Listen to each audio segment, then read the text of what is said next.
आरक्षण के मुद्दों पर जाति जनगणना जब हो, सामाजिक, शैक्षणिक और आर्थिक संख्या के आधार पर, मैं तो चाहता हूं जिसकी जितनी जनसंख्या उतनी भागीदारी कर दो, राजनीतिक, सामाजिक, उसमें एसटी एससी को भागीदारी मिलेगी, अत्यंत पिछड़ों को भागीदारी मिलेगी।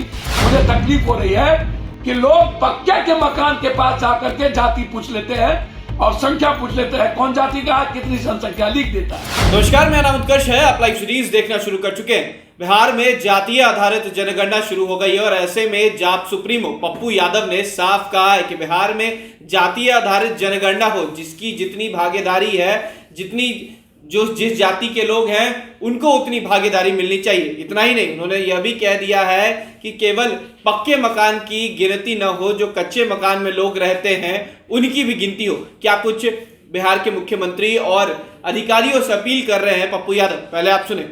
जब आप समावेशी विकास की बात करेंगे और इक्वल विकास, आरक्षण क्यों आया था?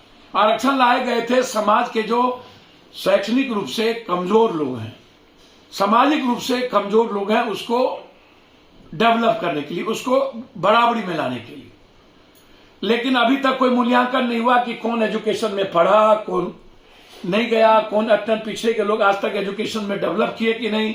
कभी आरक्षण लाने के बाद इस पर अभी तक एक बार गंभीरता से नहीं ध्यान दिया गया कि इसके मुनाफे, इनका बेनिफिट पिछड़ा को, अत्यंत पिछड़ा को, दलित आदिवासी को कितना मिला।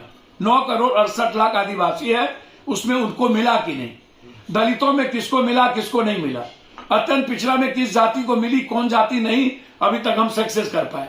उसी तरह यदि आप आरक्षण का बिना जाति जनगणना के आरक्षण को आप 10% गरीब को, अमीर के लोगों को आप आरक्षण देने की बात हम लोगों ने की, हम इसके पक्षधर हैं।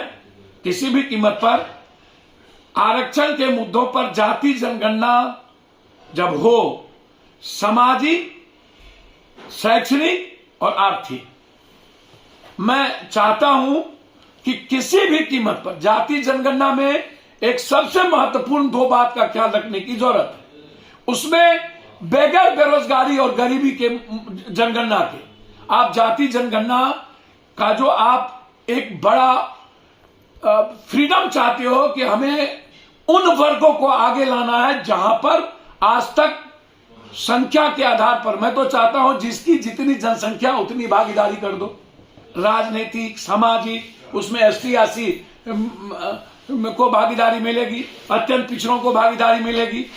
कोई भी जाति, मेरा आग्रह है, कोई भी जाति, चाहे ऊंची जात हो या जादव हो, यह अब नहीं कह सकता है कि इस भारत में जहां एक संविधान, एक लोकतंत्र, एक गीता, कुरान, बाइबिल है, रामायण है, उसमें समाज के हर वर्गों को उसके जनसंख्या के आधार पर बढ़ने का मौका नहीं मिले। इसके लिए नीतीश कुमार जी को फोकस करना पड़ेगा। अभी जो जाति जनगणना हो रही है उससे मैं थोड़ा सा, मुझे तकलीफ हो रही है कि लोग पक्के के मकान के पास जाकर के जाति पूछ लेते हैं और संख्या पूछ लेते हैं, कौन जाति का है, कितनी जनसंख्या, लिख देता है।